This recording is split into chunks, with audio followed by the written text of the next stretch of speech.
Hey everybody, it is Coach Lisa with the Running University back for our regularly monthly member spotlights of my TRU tribe.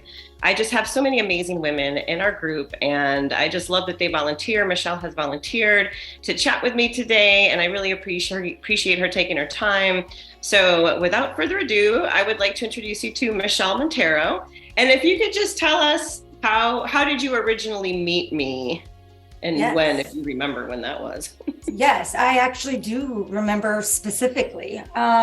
So I was in Arizona working at ASU doing my postdoc in 2013 and 14. And the very first Tuesday that I lived in the area, I had looked up like running groups, found running for Brews. And so I hadn't even been, I think it was like right after Labor Day. So I hadn't even been in town for 24 hours yet. And I went to running for Brews and we were at, what was that place? Gordon-Biersch, I think. Gordon-Biersch. So that was like our first location. So that was, our first year actually, 2013. Yeah, which I didn't know until this year that was the case. So I feel even more like the universe was aligned in that sense. But I got there early and I remember being really nervous. And I think you have a friend named Amy with like lightish blonde, brownish hair. And she was there and I was like, I'm new, like being so meek and nervous. And you were like, hi, and then introduced me to Craig.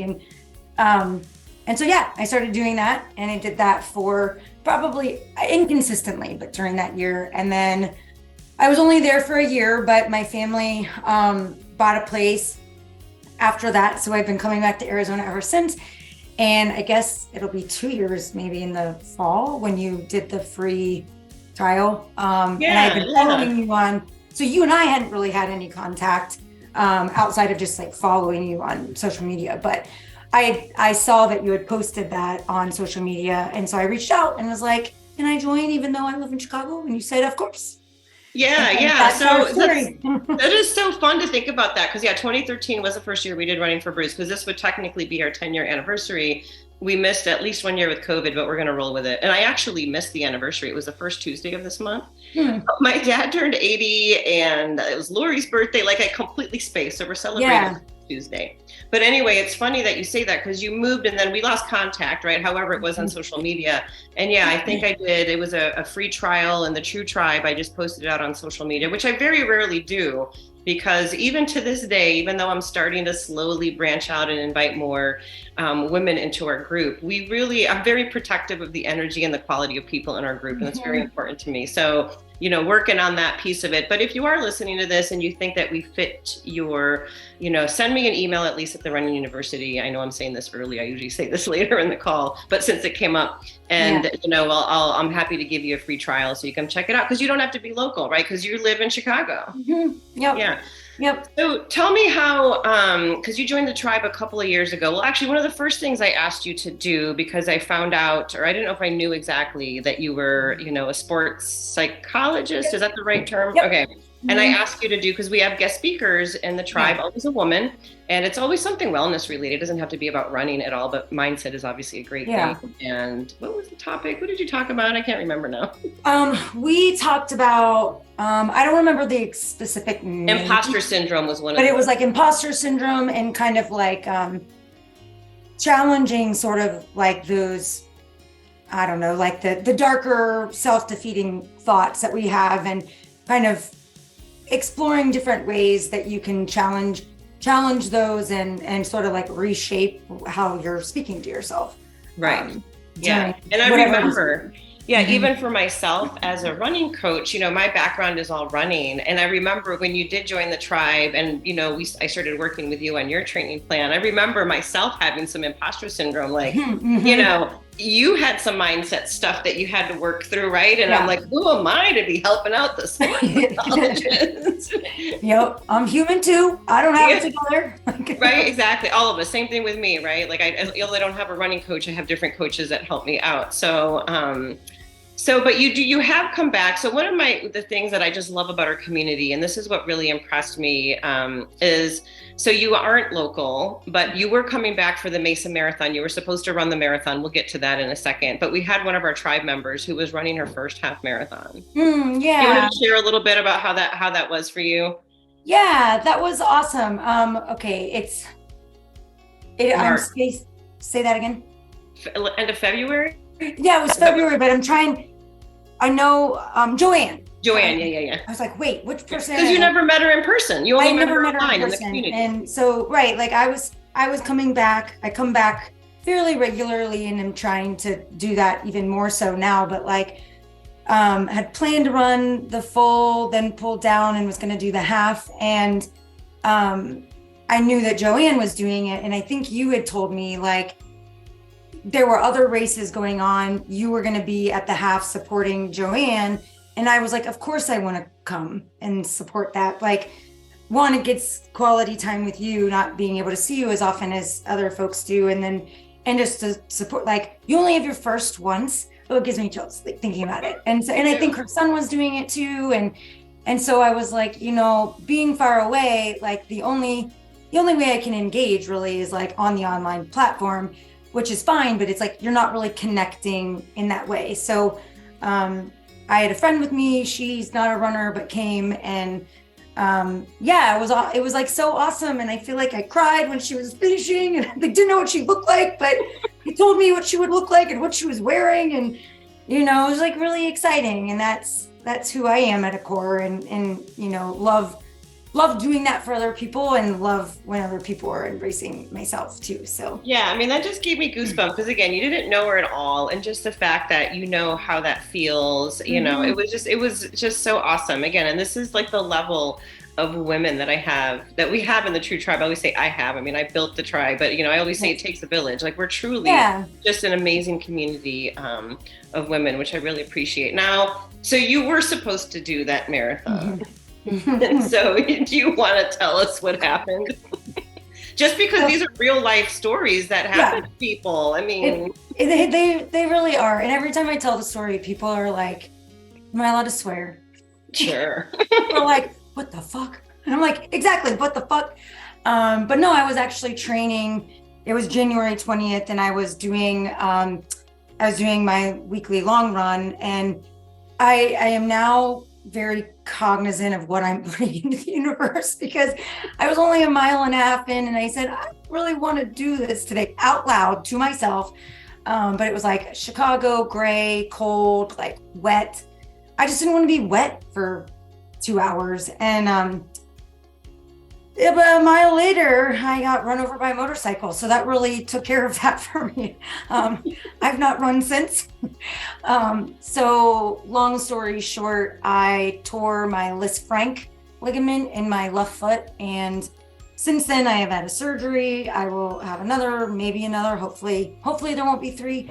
But it derailed that. And so I still wanted to come out, to Arizona. And I was like, it's important to me just because I'm not running and I've already committed to this, and I have the flight, and there's great weather compared to Chicago in February. Anyway, I was like, I'm coming to do this. And so that's why I ended up coming, why I ended up not running, like where we are now.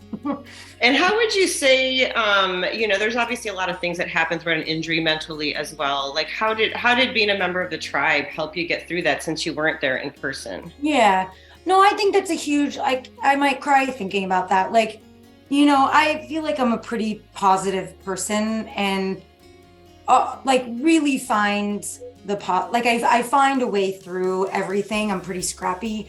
But going and being there and being at the end, and then, getting the beer with everybody and seeing like some of the other folks that are part of running for Brews and stuff, like at the finish and stuff, it made me not like feel sorry for myself, and reminded me that like, one, things are going to get better, and there's a lot more to running than just doing it yourself. It's a community, and celebrating, it's a solo sport, but it's not. And celebrating those things and being like, I really want to cheer this person on, and what she's doing is like, no short, or what's the phrase I'm looking for? Like, it's a big deal. And like her son was doing it, and I think he walked the whole way. And yeah, that's right. Cause I think he had something. He's like going through growth spurts. So it was like really painful, you know, just like these are big, my story isn't the only story. And I think life is better when you know that and you're like a part of other people's lives. Yeah. So oh my gosh. that really helps, you know, in a lot of ways. And then it's also kind of like it makes you hungry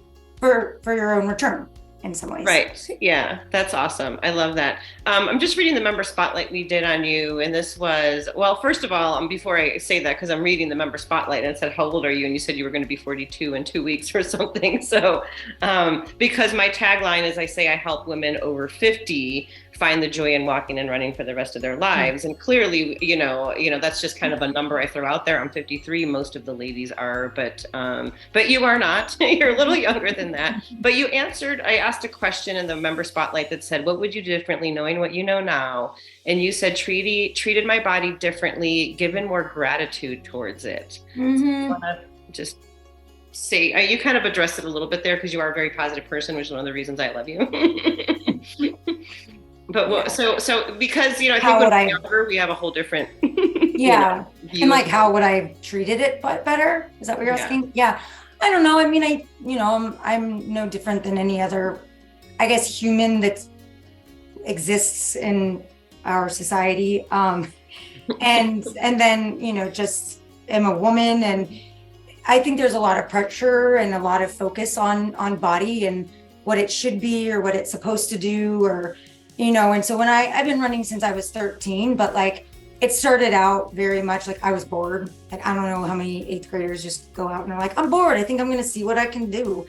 So I started out like that, and it was really fun, but I think it very quickly turned into something that was like more like self-punishing than anything, both like from an emotional standpoint and then also like body image and, you know, and, oh, if I'm smaller, and I'm very small, but it doesn't matter what your size is, right? It's like, if I can run this time, then this is going to be better. Or if I do this, then this is going to, and it has nothing to do with that. Right. And so I think when I was younger, I was really hard on myself, and I really focused on times and not necessarily always eating as well or sleeping as well, or, you know, kind of remembering like why I loved this in the first place, which was like, it's a way to kind of explore the world, like see the scenery in a different way, like the friendships that I mean, some of my most treasured relationships are the ones that I've formed while running, and you're just out there for hours together talking and laughing and pretending like you're a kayak going by a business, you know, like people that look all buttoned up and just laughing and being silly. And to the more serious things. And so I think like if I could go back, I would tell myself like, it isn't about the times. It isn't about how many repeats you do, or, you know, what time you finish your race or what you did or didn't eat, but like what you're getting from it and how you're enjoying it and being in the moment. And I feel like I started that way, and now I've come back to that, and it's just made everything so much better. What do you think changed for you that had you make that switch? And the reason I'm asking this is because, you know, a lot of the women who come into the group start running later in their lives, but we also have a lot of people who started out with that, you know, that were really heavy into sports during their high school or college. And, you know, it was all about perform. And, you know, if you're not hurting, it's not, you know, you're not doing it right. And it's not, you're not doing it right. Or like, was there any moment or anything, you know, like, how do you feel, how did that change for you? Yeah, no, I mean, in all honesty, I mean, I guess I hadn't really thought about that much, but I hope this feels organic, because it is like an organic connection that I'm creating. But I really think it was that first day at running for Brews, because I had, when I was in grad school, I didn't have the time to run, and no one I knew ran anymore. So I ran in college on a team, like cross country in college. And so I lost my teammates and was thrown into all these very intense programs. And I worked full time. I went to school full time. I had a practicum that was part-time, was doing research. Like I didn't have time for a lot of things, and a lot of it, then it was on my own. which I couldn't make as a priority, and it did feel punishing.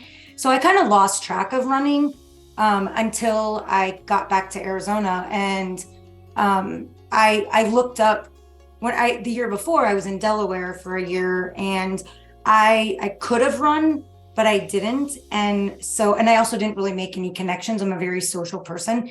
So when I moved to Arizona, I thought I was going to be coming back to Chicago. So I was very upset about that. And I made a commitment to myself, like, you are finding something social to do and making a commitment to yourself before you even arrive there.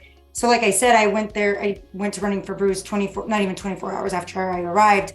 And I saw how people knew everybody. And it was the first time that I had that. And that it also wasn't about competition. And so it kind of reminded me, like, that's how this started. Like, this isn't about whatever. And I've been running ever since. Yeah, so, I love that. Because I remember too, when we were talking about before the whole foot thing and you were training, even before that, you know, I can't remember, we were talking about the Chicago Marathon, and that when you were interested in doing, because you said it had been since you were 18 or something. And I remember, again, being intimidated, because I always say to people, like, if you want to qualify for Boston, I am not your coach. Like, I'll give you the training plan, technique is huge, like all of that stuff, but I want you to enjoy the process. So I remember thinking, like, oh, I don't know, like in my head, I didn't think I was going to be a good coach for you, because I felt you were more performance based. And I love that, you know, and again, nothing against performance. I say this all the time. Those people work so hard, but truly what I'm trying to do is help women, especially as they age, you know, really just change the fact that running has such a bad reputation, right? This is where you're going to get hurt, or that people are just like, you got to be on the struggle bus. I mean, no, like, again, I've met the most amazing people. Empowering. Right, exactly. It's just one of the best things. And, you know, it's such a great catalyst, if that's the right word, to life lessons, right? Like, how many lessons do we learn through running? That, you know, it's just amazing. And again, for me, the biggest thing, like I even say this about our community, like, sure, the running and the walking is what brings the group together, but at the end of the day, it's about the community. It's not about the running. It's about this amazing group of women who just support each other, and I just love it. Is there anything else that you want to add, or anything else that maybe I missed in a question, or something that you felt you wanted to get everybody? Actually, there is one other thing that I would say, because I am far away, right? But I chose to be a part of this because of exactly that community, right? Like, there are plenty of running groups here in Chicago. I mean, there's no shortage of them, but like, there isn't this, they don't have this energy to it. So I would rather be part of a group that's 1,800 miles away than one that is more focused on the other stuff. So so there's Thank you for saying that. That's huge. Like, I really feel that is you know, a really big part of it. Like, people feel like, I know that when we do stuff in person and when I have non-local people, right, they're like, oh, I wish I could be there, but so much does happen online, and the support online is, you know, truly awesome. And so do you want to go ahead and share, you know, for our listeners, you know, what exactly you do, or I don't know if you have a website or somewhere people can actually find you? I don't have a website. Maybe I should think about that one day. I'm not sure. So I'm a psychologist. I do clinical work, so just traditional talk therapy. But then I also specialize in sport. So I work with performers of all kinds, and that could be, you know, lawyers. We perform in everything we do. So, but I do work with a lot of athletes, and, you know, whatever it is their goal is, whether that be like a time, whether that be, you know, recovering from injury, confidence, all of those things come together. I'm working on getting certified in biofeedback, which is really cool. You can use that for a lot of different medical reasons, like Raynaud's disease, or, you know, chronic pain, anything like that, but also for just mental health and sport purposes. So going with like chi running and stuff like that, and you're focused on the breath. Breath is such a component of biofeedback, and kind of learning how to help your physiology like regulate itself. So when there are stressors, whether that be a performative thing or like a life stressor, or a pain, like chronic pain, you know, you're learning how to respond differently to a stressful situation, rather than engaging in like fight or flight. So that's something that I'm working on too, and I do with folks. So I love that. I love the fact that, it's one of my favorite things. And one of my hashtags that I like to use all the time is like hashtag always learning. Like I love to learn, right? Like it's so fun to learn. It's so fun. Yeah, and even with the fact, it's not often that I do this, but the fact you're a lifetime member, like a couple of times, I've offered a lifetime membership in the TRU Tribe, and I'm probably never going to do that again. All good. It was just one of those things that I was like, actually Jan started that. I said that in Jan's member spotlight. So you guys can go look back at that one. But again, for me, it just means so much because you're not local. So the fact that you committed, for life to be in the tribe, and you paid to be in for life. And it just means so much to me because obviously that just goes to show the value that you're getting out of it. And I love that. Totally. Yeah, no, I think that sums that up. Yeah, I think that was definitely, again, it doesn't matter where you live if you're listening to this. And I can never, like what happens in the tribe, I want to say stays in the tribe. It does. But you really don't know what's happening in the online community until you're in there. So I'll just reiterate again, if you're watching this and this interview resonated with you, and you just want to reach out. I have people say that I've been stalking you for years. Don't stalk me for years. just reach out to me. Just reach out to me. Let's just knock this out. You can have a 30-day free trial if you don't like it. Awesome. All right. Well, that's our interview with Michelle. Thank you guys for listening, and we'll talk to you later.